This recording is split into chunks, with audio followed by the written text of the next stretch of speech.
How's it going, guys? My name is Zach with the Movie Castle, and today we're going to be taking a look at Knock at the Cabin. This is from February 3rd, 2023, a new horror movie. Well, technically, it's about a month old. I've been wanting to watch this one for a while. It's just, I don't get advanced screeners or anything. Just an average guy, and sometimes it takes you a minute to get to the movies you want to watch. But anyway, glad to finally cover it. Better late than never. This is written and directed by M. Night Shyamalan. This movie stars Dave Bautista, Jonathan Groff, Ben Aldridge, Nikki, Amuka-Bird, and Kristen Q. And this is based on the novel The Cabin at the End of the World by Paul Tremblay. And I'm just gonna say, I like the novel's title better. Knock at the Cabin just seems kind of off, and for whatever reason just doesn't 100% work with me, but whatever. But overall though, I've been really excited to see a new M. Night Shyamalan film. Shyamalan's produced some great stuff, and I think at this point in the career, I like to call, ever since The Visit, I feel like we're in his wild card phase. You don't know if you're going to get a good film like The Visit or Split, or an underwhelming film like Glass or Old. And in turn, going in and watching Shyamalan's movies, it's kind of a bit of a surprise what kind of movie you're going to get. And I'd have to say, overall, I do like this movie. It's not his biggest and best movie ever, and a lot of it is kind of a smaller scale movie. It's these characters in a cabin potentially deciding the fate of the entire world. What happens in this cabin might have real world consequences and could lead to the end of the world. I mean, that's a cool idea. I think it's interesting, but that being said, you are kind of running around this one cabin all movie. It might play better as a streamer or an at-home thing than it does a big theatrical release. And it is one of those things where if you're not 100% on board with the concept, that might get you too. And the concept does kind of have some flaws, more on that in a bit. But overall, I do like it, and it does feel like an extended episode of The Twilight Zone. Is this all real? What's going on with these people? And I do find that to be pretty interesting. So not the biggest, best Shyamalan movie ever. I thought it was okay. I thought it was a fun watch. So I did like it. Let's go ahead and talk a bit about the plot. I'm not going to be doing major spoilers, but I do want to say my piece on a few plot points and make sure you guys know the gist of what this movie's about, but no major spoilers. We open up with this young girl and her two dads, and they're going to a remote cabin in the middle of nowhere by the lake as a vacation to get away from it all. And we open up with the young girl collecting grasshoppers and putting them in a jar and studying them. And that's when Dave Bautista walks out of the woods.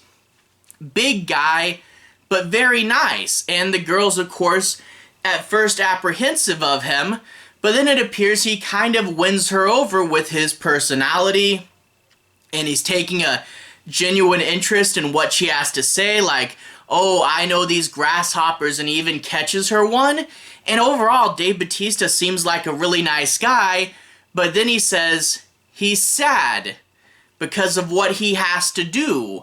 And all of a sudden, his friends start walking out of the woods, and that's enough to get the little girl scared and run back inside the house and try to warn her fathers. That's when we get the titular knock at the cabin. And Dave Bautista, politely, formally, he wants to be let in the house. The dads will say no, and he tries to talk his way in, when of course things will eventually escalate and he has to break into the house and all the people are captured. They're held kidnapped, and we see the group of people And strangely, they're all normal people. Dave Bautista is a teacher. There's a guy that works for the gas company. There's a short order cook and a nurse. They're all just regular, average, everyday people, which really does contrast with what we normally think of as kidnappers.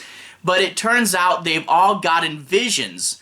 Randomly in their head, these random people have gotten visions of the end of the world and have been compelled to go to this one cabin, find the family, and tell them that they have been chosen to prevent the apocalypse.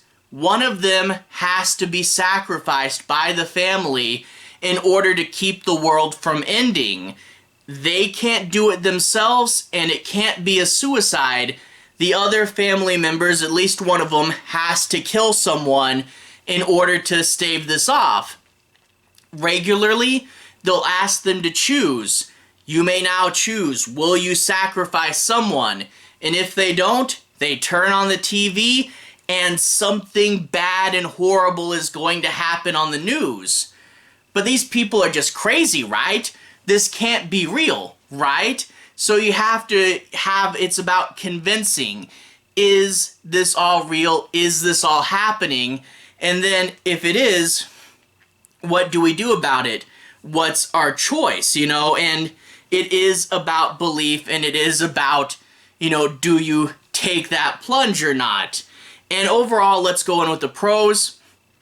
First and foremost, I just want to say Dave Bautista is a really good villain in this movie. I said it before, but him being really nice, especially him being a really big, muscular guy, all these tattoos, but him having really good conversation skills, and really his first interaction with this young kid, big, scary guy coming out of the woods, and then talking so nicely to the kid and almost winning her over. He really is in other circumstances, would really be a good guy. If it wasn't this horrible, messed up thing he felt compelled to do, you would think, Dave Bautista, he's a nice guy. But that really shows the danger of what he's being compelled to do, that just some ordinary, average, everyday, nice person can feel compelled to do something this messed up and awful. It really does, especially him and all the other real-looking people, it really does create this ironic sense. It really does make it feel more terrifying, and especially if you think that they are just going crazy, that normal people could be moved to do this, or maybe they are chosen, that normal people could get chosen for this big higher purpose that they don't want to do and then have to do it anyway. I think this, Dave Bautista and all the other people, it's a really interesting idea here. Now, that being said, they do have all these homemade weapons, and it's like they combined 2 or 3 other weapons and they made them into these things. I don't know, that just feels kind of random. I appreciate the effort to come up with something new, but yeah, I don't know. None of these really grab me. But they are something. Another thing, too, I really want to talk about is the news. And especially after freaking 2020, you see these horrible things on the news, and the, news really does feed us stuff like this. You really do. You can turn on the TV and feel like it is the end of the world. And this whole irrational idea, the world is ending, what can I do? This story does take that whole metaphor, that real world sense of paranoia, and put it on a stage, In reality, everybody should try to do their part and try to make the world a better place, but there's not one sacrifice that we can do that will magically fix everything, but a little bit of inner paranoia, a lot of people can feel at times that maybe there is, and it really it really isn't. So I do like the movie does talk about news paranoia, and I think it is something that should be discussed more. It's something we all know exists, yet constantly feed into and ignore the fact that we know it's paranoia. So I do like it talked about that. And I also do want to give a big shout out to the cinematography. The cabin is dark, sunlight dripping in, lots of really good looking shots here, and also some good shot choices. Some of them are shown in the trailer, like Dave Bautista swinging his axe down and the camera following it, and even one scene where the little girl sneaks into the basement and the camera follows her through a hole broken in the door. The movie looks good, and the cabin, nice, cozy cabin atmosphere, and this may be a little off track. I really want to give a big shout out to the set decorators for putting in one of the best bookshelves that I've ever seen in a movie, to the point where it may have been almost a little bit distracting because they're talking about the end of the world, and I'm like, that's a cool bookshelf. Maybe I'm a little bit easily distracted, but really, for real, when this movie comes out on Blu-ray and DVD, I have my fingers crossed that one of the bonus features will be a bookshelf tour, because I really want a closer look at this thing. Okay, side tangent over. What was I talking about? Oh yeah, one of the interesting things with this movie is it does get into it right away. Dave Bautista talking to the little girl, one of the first things to happen in this movie, and in turn the movie starts off pretty fast, and a lot of the backstory is told through the use of flashbacks, and it really is an interesting story that this family goes on. You know, you see one of the early spots in this couple's relationship, you see them adopting their daughter, you see this defining incident in one of the characters' lives that takes place at a bar, and we get to see his character progression from there. It's really well written. And I do want to say, and I find it quite sad, that a lot of times Hollywood, when they write gay characters, just, I don't know why, but they constantly fumble. They constantly make them like overly cliche or preachy, and it is really sad how often they get mishandled. But here, it's written really good, and I gotta applaud that this is actually written really, really well, and you really do feel for the couple and their struggles, and it is a good, well-written story, so props to these flashbacks. But I guess we got to get to the thing now. So the thing with this movie and the concept is it's a good concept. It really does feel like something out of the Twilight Zone. Will you sacrifice someone to save the world? And can you even believe it?